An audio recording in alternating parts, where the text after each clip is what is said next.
Hey, good day to you. This is Todd. I am a regular dude walking in the Word. I thank you for joining us as we are looking at the book of Philippians. This is episode 3, where the first episode we talked about Paul, who wrote the book. These 2 episodes, yesterday and today, we're talking about who the book was written to. It was written to the people of Philippi, and we're talking about how did that city ever exist? How did that city come into existence? Let me start by reading chapter 1, verse 1 of Philippians, where it says, Paul and Timothy, servants of Christ Jesus, to all God's people in Christ Jesus at Philippi, together with the overseers and deacons. Okay? Remember, this letter was written, the purpose of this letter was that Paul had gotten a gift from the people of Philippi because he was in prison, like I am here. Okay? He was in prison. And the prison did not do a good job of feeding and taking care of you. You had to rely on friends and relatives to do that. Well, the people of Philippi heard he was in prison, so they're like, well, let's get an offering together and send him some money so he can, get the stuff he needs. So they sent him the gift. This letter of Philippians is written as a thank you letter. And it's more than just a thank you letter. Hey, thanks. Look forward to seeing you someday.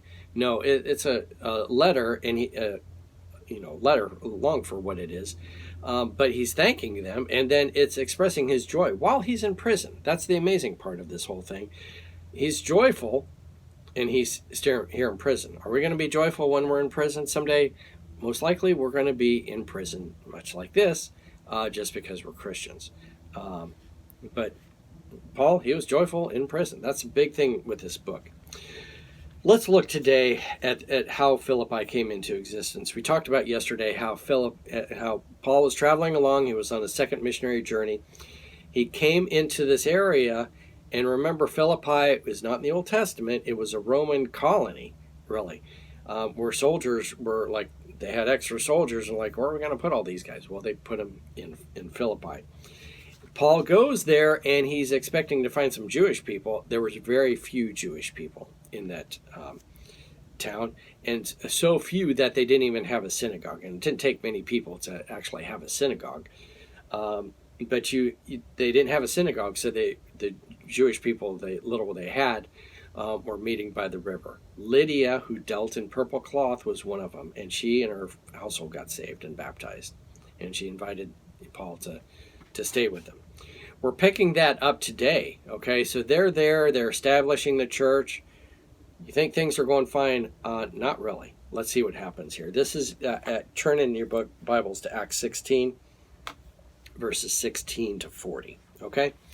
It says, once when we were going to the place of prayer, we were met by a female slave who had a spirit by which she predicted the future.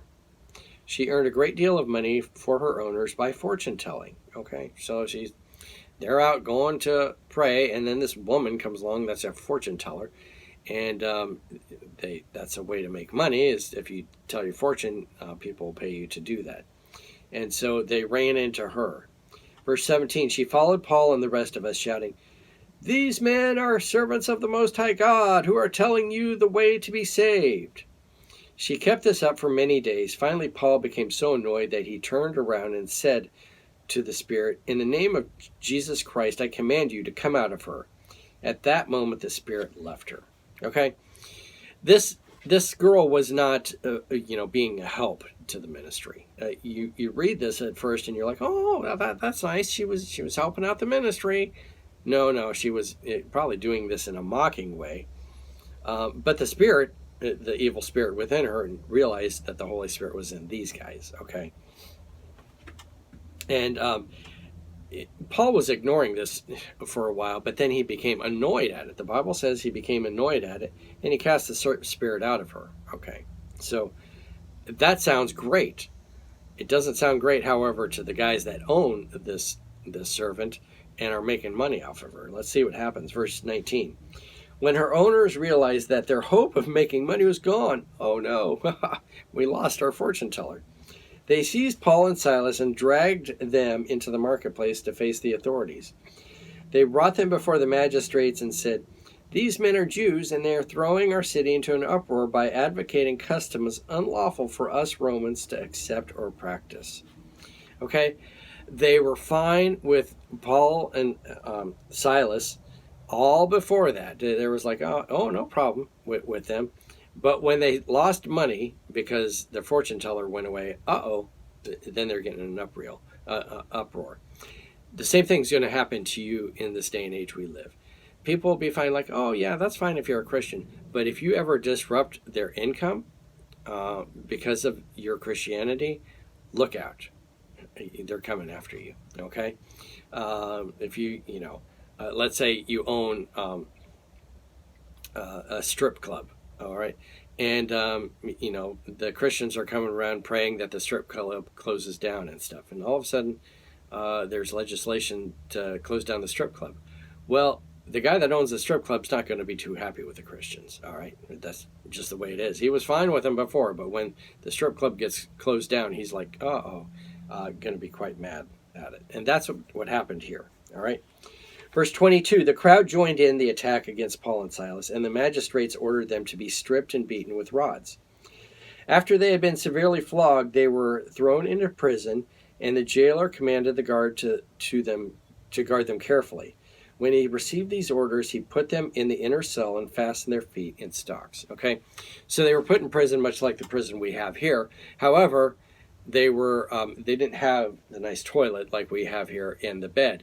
They were just put in, laying up against the wall and put in stocks. So they were like put in wood blocks right beside each other. Okay. About midnight, Paul and Silas were praying and singing to God, and the other prisoners were listening to them. These guys are in prison and they're singing to God. That's unusual, okay?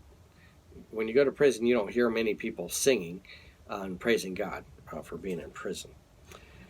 Verse 26, suddenly there was such a violent earthquake that the foundations of the prison were shaken. At once all the prison doors flew open, and everyone's chains came loose. This is amazing. An earthquake happens, and all of the chains come loose, and all the doors open up. That's amazing. All right. Verse 27, the jailer woke up, and when he saw the prison doors open, he drew his sword and was about to kill himself because he thought the prisoners had escaped. But Paul shouted, "Don't harm yourself. We are all here." The reason the jailer did this is because back then it was a rule, if you were the guard and the prisoner escaped while you were guarding him, you were killed. Okay, that was just an easy way. That way there was no bribing going on and hey, if you let me out, I'll give you $100 and stuff like that. Oh, okay, I'll look the other way. No, if the prisoner that you were guarding escaped, you were killed. He kind of in place of him. And so this guy, the prisoner, the prison guard, is like, everyone's gone, and I'm a dead man. And he was like, I might as well just kill myself now. And so that's what he was getting ready to do. But Paul shouted, hey, we're all here. Verse 29, the jailer called for the lights and rushed in and fell trembling before Paul and Silas. He then brought them out and asked, sirs, what must I do to be saved? Okay? The Lord had been preparing his heart because he had been in town, obviously, and probably heard about Paul, and now he's, supposed to guard Paul, and he can hear them guys singing, all through the night, and they're like, oh, well, that's unusual, these guys singing all through the night here. And then the whole earthquake happens where the doors just magically pop open and the chains break. So this is an amazing thing, and God was preparing his heart. And he's like, what must I do to be saved? That's all he says. Sirs, what must I do to be saved? Verse 31, they replied, believe in the Lord Jesus and you will be saved, you and your household. Then they spoke the word of the Lord to him and to all the others in the house. At that hour of the night, the jailer took them and washed their wounds. Then immediately he and all his household were baptized. The jailer brought them into his house filled with joy because he had come to believe in God, he and his whole household. When it was daylight, the magistrates sent their officers to the jailer with the order, release those men.